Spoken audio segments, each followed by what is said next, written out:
ना, क्या नाम है उसका, आशुतोष शर्मा, जहानाबाद लोकसभा चुनाव लड़ा, कितना वोट आया है देखें कि हमको तो लगता है कि शायद 3000 या 4000 वोट आया होगा, है ना। अब राजनीतिक रूप से डेथ हो गया वो व्यक्ति, अब जिंदा रहने के लिए कुछ करेगा। एमसीसी ने कभी भी बच्चा और महिला का हत्या नहीं किया, और रणवीर सेना ने बच्चा और महिला को हत्या कर दिया, गर्भवती महिला को पेट फाड़ दिया। जिसका गुरु ने महिला को हत्या करवा दिया, बच्चा को हत्या करा दिया, तो उसका चेला गालियां दे रहा है।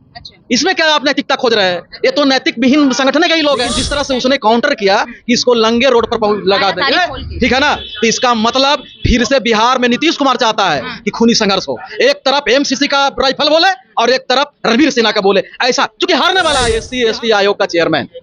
ये है रामविलास पासवान का दामाद और चिराग जी का वो बहनोई। उसने, हमने वीडियो देखा उस व्यक्ति का, उसने गांधी जी का जो भाषा है ना, उसने कहा कि ये महिला है, हाँ हरिजन महिला उसने कहा। ये बताइए, ये पता नहीं है कि यह संवैधानिक शब्द है? संविधान आया, मैं जो कि कह रहा हूँ सुन लीजिए। उसने मुख्यमंत्री है यूपी के, हाँ तो है क्या, मैं उससे बड़ा हूँ, मैं इस देश का जनता हूँ, हमने बनाया है, जनता बनाया है, वो हमारा बाप और हमारा मालिक नहीं है। संविधान का, लोकतंत्र में जनता मालिक है, वो नौकर है जनता का। भाजपा वाले बोले कि जायज और नाजायज दोनों बंद हो, लेकिन ये कहता है कि नाजायज कत्ल खाने बंद होंगे, तो जायज तो सब ब्राह्मण का है, जायज सब ब्राह्मण का है, तो ब्राह्मण को लाइसेंस मिलेगा। और जो बेचारे लगते हैं, हाँ गाय काटने का, हाँ रविदास समाज के लोग करते हैं चमड़ा का व्यापार, लेकिन जिंदा गाय का नहीं करता है वो। लेकिन ब्राह्मण लोग जिंदा गाय को कर रहा है ना, जिंदा गाय को काट रहा है, मांस बेच रहा है, उसको चमड़ा बेच रहा है। सेवा पूरे ब्राह्मण को मैं चैलेंज करता हूँ कि ये गौ सेवा जहां तुम करते हो, हमको घुमा के दिखा दो। तुमसे बढ़िया गौ को अच्छा मेंटेनेंस में वो गरीब लोग रखते हो। सबसे बड़ा जो कत्ल खाना है वो ब्राह्मणों का है। ब्राह्मण गाय को मारता है महाराज, कितनी बड़ी बात कह रहे हैं, आपको पता है? अगर किसी ब्राह्मण को, अगर मेरी बात से अगर लगता है कि मनोज भारती झूठ बोल रहा है, तो मैं पूरे ब्राह्मण को औकात नापने के लिए तैयार हूँ। एक तरफ हमारी सरकार समानता और सहिष्णुता की बात करती है, वहीं दूसरी ओर बात कर ले तो आए दिन दलित एट्रोसिटी देखने को मिलता है। एट्रोसिटी भी इतना खतरनाक कि जिसको देखकर पूरा देश का दिल दहल जाता है। हाल ही में उड़ीसा में 2 दलित व्यक्ति के साथ जो घटना घटित हुई है, उसका परिदृश्य पूरे भारत के सामने है। 2 व्यक्ति जो अपनी बेटी के शादी के लिए गाय खरीद कर ले जा रहा होता है, कुछ मनुवादियों को ये शक होता है कि वो गाय बेचने का काम करता है, फिर वो उसे 2 किलोमीटर तक घुटनों के बल चलवाता है। यही नहीं, उसके आधे सर मुंडवा दिए जाते हैं, यहाँ तक कि उसे घास भी खिलाया जाता है, जिसको लेकर तमाम दलित समाज में आक्रोश देखने को मिल रहा है। हमारे साथ बातचीत करने के लिए दलित नेता मनोज भारती जी हैं। कैसे देखते हैं इस प्रकरण को? देखिए, ये प्रकरण जो है आर्थिक मामला से जुड़ा हुआ है। ये जो गौरक्षक लोग हैं ना, एक रैकेट चलाता है। ये रैकेट है कि ये खुद इन लोग जो है गाय कटवाता है, गौरक्षक है वो, गौरक्षक गाय कटवाता है। इस देश में जहां तक हमारी जानकारी है कि सबसे बड़ा जो कत्ल खाना है वो ब्राह्मणों का है। ब्राह्मण गाय को मारता है महाराज, कितनी बड़ी बात कह रहे हैं, आपको पता है? अगर किसी ब्राह्मण को, अगर मेरी बात से अगर लगता है कि मनोज भारती झूठ बोल रहा है, तो मैं पूरे ब्राह्मण को औकात नापने के लिए तैयार हूँ। आप नापेंगे ब्राह्मण को? मैं कह रहा हूँ, चैलेंज कर लो, आन के सुप्रीम कोर्ट में हमको बुला लो। आपको पता है ब्राह्मण सर्वश्रेष्ठ जाति होता है? सर्वश्रेष्ठ जाति मनुस्मृति से होगा, संविधान से सबसे नीचे जाति है वो, सबसे नीची जाति है। हाँ सबसे, उसकी व्यवहार गंदा। मैं जहाँ आ रहा हूँ, आ जाइए यार, कि भारत में सबसे बड़ा जो कत्ल खाना है वो ब्राह्मणों का है, और वो आरएसएस भाजपा को चंदा देता है, और उसी का ये लोग एजेंट है। ये भय पैदा करता है कि गौ का जो दूध दूहने वाले, जो गौ का जो सफेद बिजनेस करते हैं, वो लोग डर जाएं, और इन लोग के औने पौने दाम पर पूरे विदेश में भारत सबसे बड़ा गौ मांस का सप्लायर है। ये सप्लायर कौन कर रहा है? इन लोग करोड़पति बन रहा है, बाकी गरीब गुरुआ को डराया जा रहा है। जो ग्रामीण अर्थव्यवस्था कभी दूध जानवर से होती थी, हमारी खेती जानवर पर थी, हमारी अर्थव्यवस्था जानवर पर थी, हमारी घर की जो भोजन बनती थी वो जानवर से शुरुआत होता था। यानी गाँव की जो जीवन थी वो जानवर से शुरुआत होता था और जानवर से ही अंत होती थी। उसको ये डराकर ग्रामीण अर्थव्यवस्था पर कब्जा करके इन लोग जो है करोड़पति लखपति बनना चाहता है। अगर इनको रक्षा को अगर दम है तो वो जाके कत्ल खाना बंद करके दिखाए। इसी का बाप दादा का है ना वो, इसी का चाचा का है ना वो। गौ सेवा करता है, गौ का पूजा करता है, मूत्र से वो लोग घर एक गौ सेवा पूरे ब्राह्मण को मैं चैलेंज करता हूँ कि ये गौ सेवा जहां तुम करते हो, हमको घुमा के दिखा दो। तुमसे बढ़िया गौ को अच्छा मेंटेनेंस में वो गरीब लोग रखते हो, है ना, जो खाते भी हैं, जिनकी भोजन भी नहीं जुटती है, वो भी खाते हैं, तो इतना अनाज बचा लेते हैं कि हमको गौ को खिलाना है। चमड़ा का व्यापार रविदास समाज के लोग करते हैं, ये आपको पता है कि नहीं? हाँ, रविदास समाज के लोग करते हैं चमड़ा का व्यापार, लेकिन जिंदा गाय का नहीं करता है वो। लेकिन ब्राह्मण लोग जिंदा गाय को कर रहा है ना, जिंदा गाय को काट रहा है, मांस बेच रहा है, उसको चमड़ा बेच रहा है। इस देश में। पर एक सुन लीजिए, जोगी का एक बयान आया, मैं जोगी कह रहा हूँ, सुन लीजिए। उसने मुख्यमंत्री है यूपी के। हाँ तो है क्या, मैं उससे बड़ा हूँ, मैं इस देश का जनता हूँ, हमने बनाया है, जनता बनाया है, वो हमारा बाप और हमारा मालिक नहीं है। संविधान का, ये लोकतंत्र में जनता मालिक है, वो नौकर है जनता का। अब सुन लीजिए क्या कहा कि इस देश में नाजायज कत्ल खाने बंद होंगे, यानी जायज चलेंगे। अब जहां पर नाजायज अगर 100 को कत्ल खाने हैं और एक जायज हैं, तो और दोनों में मैथमेटिक्स है कि अगर एक दिन में 100 गाय कटते हैं, जानवर कटते हैं, और वहां पे 50 को नाजायज है और 1 को जायज है, तो जायज वाला में कितना में जाएगा भाई? तो 10 जाएगा। लेकिन अगर इस सारे लोगों को बंद कर दिया जाए तो 100 के 100 वहीं जाएंगे। ये मैथमेटिक्स है, ये एजेंडा है। तो सभी नाजायज को बंद कर दो ताकि ब्राह्मण के कत्ल खाना में जो जाए लाखों और अरबों का वहां बिजनेस हो। मतलब आप कहना चाहते हैं कि वो लोग गाय का बिजनेस करता है, सिर्फ आप लोगों को बदनाम किया जाता है? नहीं, वो अपने फायदे के लिए कानून का सहारा ले रहा है। नहीं तो इस शब्द का क्या हुआ? ये हम कहते हैं कि ये भाजपा वाले बोले कि जायज और नाजायज दोनों बंद हो, लेकिन ये कहता है कि नाजायज कत्ल खाने बंद होंगे। तो जायज तो सब ब्राह्मण का है, जायज सब ब्राह्मण का है, तो ब्राह्मण को लाइसेंस मिलेगा। और जो बेचारे गाय काटने का, इस देश में गाय काटने का मां मानता है, वो लोग गाय को पूजा करता है। ये चंदा के लिए कुछ भी कर देगा। भाजपा के तो लोग कई आतंकवादी से मिले हुए हैं। आतंकवादी? हाँ, न्यूज आया है, और उसका आईटी सेल मध्य प्रदेश का पकड़ाया है।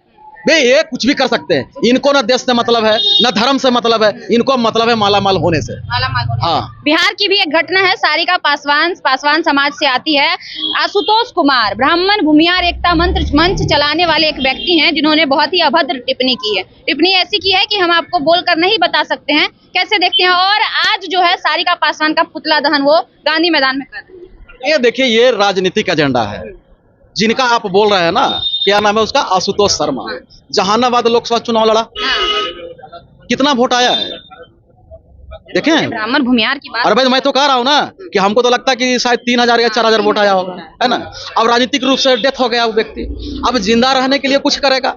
अब वो बोल रहा है परमेश्वर मुखिया का कि हम चेला हैं, भगवान है गाली दी जिसको मुर्दा। मैं कह रहा हूँ ना कि रणवीर सेना का कहानी ABCD होगा या नहीं होगा, ठीक है ना।